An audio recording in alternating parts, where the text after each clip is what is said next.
Ensuite, la fente de la poitrine. Donc la fente de la poitrine, c'est un événement qui a lieu.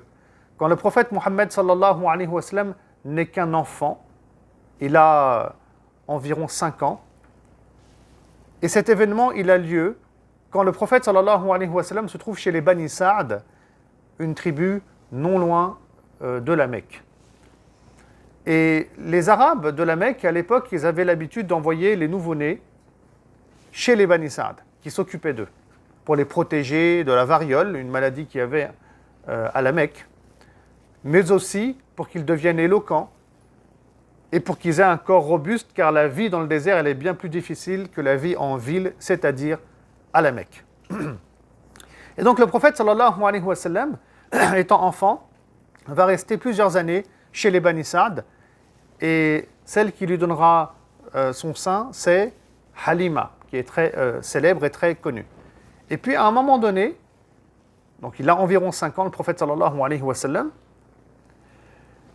à un moment donné, on a l'ange Gabriel qui va ouvrir la poitrine du prophète Mohammed sallallahu alayhi wa sallam et va sortir le cœur du messager de Dieu sallallahu alayhi wa sallam. Ensuite, il va enlever un caillot de sang qu'il y a au niveau du cœur. C'est un hadith rapporté par l'imam Muslim. Et après avoir retiré ce caillot de sang, il va dire « Ceci représente l'emprise de Shaitan sur toi ». Ensuite, il va laver le cœur du prophète sallallahu alayhi wa sallam dans de l'eau de Zamzam. Et ensuite, il va replacer son cœur. Et on va retrouver le prophète sallam allongé par terre. Il avait perdu connaissance et il était mouillé. Les enfants qui étaient présents autour de lui, ils vont voir la scène. Ils sont pris de panique. Ils vont chercher Halima, qui va ensuite décider de rendre l'enfant à sa mère, qui s'appelle Amina, parce qu'elle ne veut pas être accusée, bien entendu, de mauvais traitement envers l'enfant. Et elle se dit peut-être qu'il a quelque chose, une maladie ou quoi que ce soit, donc elle préfère se séparer de lui. Alors, cet événement-là, comme disent nos savants, c'est un événement qui a eu lieu réellement. Ce n'est pas un rêve, ce n'est pas un songe. Étant donné que les enfants sont là, ils sont témoins de la scène, ils sont en panique, ils vont chercher Halima. Donc c'est quelque chose qu'on pouvait observer visuellement. Si on était là, eh ben, on aurait pu voir, bien entendu, l'événement aussi. Alors, il y a cet aspect-là qui est miraculeux dans l'histoire de la fente de la poitrine. Mais il y a un autre aspect aussi, c'est que quand on a retiré ce caillot de sang du cœur du prophète sallallahu alayhi wa sallam, qui représente l'emprise de Shaitan sur lui, ça veut dire que Shaitan n'a plus accès à son cœur. Shaitan ne peut plus le dévier, ne peut plus l'orienter vers le mal, ne peut plus l'influencer vers le mal. Et c'est pour ça que le prophète sallallahu alayhi wa sallam, depuis sa plus tendre enfance, il ne fera que le khair, il ne fera que le bien, Shaitan ne pourra pas le dévier. Et quand le prophète sallallahu alayhi wa sallam, il aura 40 ans, il aura un très bon comportement et une très bonne croyance aussi, puisque il n'adorera pas des idoles. Il a un très bon comportement aussi parce qu'il ne boit pas d'alcool. Il est généreux, il est miséricordieux, il est très tolérant, il est très... Il a toutes les belles qualités qu'on retrouve chez l'être humain à l'âge de 40 ans. Des qualités qui vont continuer à se développer au fil des années avec le Coran qui va l'accompagner lui aussi, sallallahu alayhi wa sallam.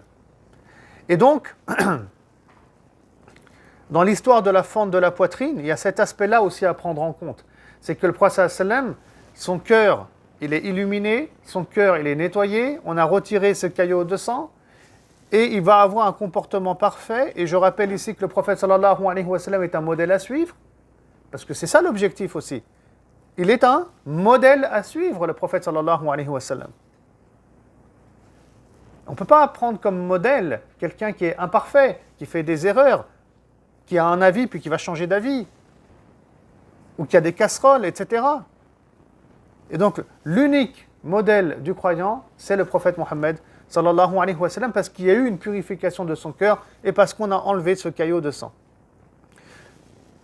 Donc l'être humain, parfois, il a tendance à prendre plein de modèles. Il y en a, ils prennent pour modèle Mohamed Ali, le boxeur. Un autre, ça va être Malcolm X. Ça dépend des tendances. Il y en a un autre, ça va être Hassan al-Banna. Il y en a un autre, ça va être je ne sais pas qui, etc., etc. Mais le meilleur des modèles, c'est Mohammed sallallahu alayhi wa sallam. Et c'est vers lui qu'il faut toujours tendre. Alors des fois on me dit oui, mais c'est pas un contemporain, oui, mais il est mort, oui, mais... Il n'y a pas de oui, mais, c'est que tu ne connais pas forcément assez bien le prophète sallallahu alayhi wa sallam, tu l'aimes peut-être pas assez encore, donc tu es encore trop éloigné du messager de Dieu, c'est une réalité sallallahu alayhi wa sallam, et c'est ça qui fait que tu ne le prends pas encore comme modèle absolu et total, parce qu'il suffit largement comme modèle le prophète Mohammed sallallahu alayhi wa sallam. Quand on le prend lui comme modèle à suivre, on n'a plus besoin d'aller voir ailleurs en réalité. Et donc, ici, quand Ibn Sayyid al-Nas dit la fente de la poitrine, il y a cet aspect miraculeux de l'ouverture de la poitrine, effectivement. Et puis, il y a le deuxième aspect miraculeux très important, c'est le comportement que ça va impliquer, cet événement-là. Un comportement parfait qu'on va retrouver chez le prophète Mohammed sallallahu alayhi wa sallam. Et nos savants le soulignent, c'est important. Ça, c'est vraiment les deux grands miracles. On a le Coran, et puis ensuite, on a toujours les comportements du messager de Dieu Mohammed sallallahu alayhi wa sallam. Donc, ce n'est pas anodin que l'auteur cite ces deux événements pour commencer le chapitre.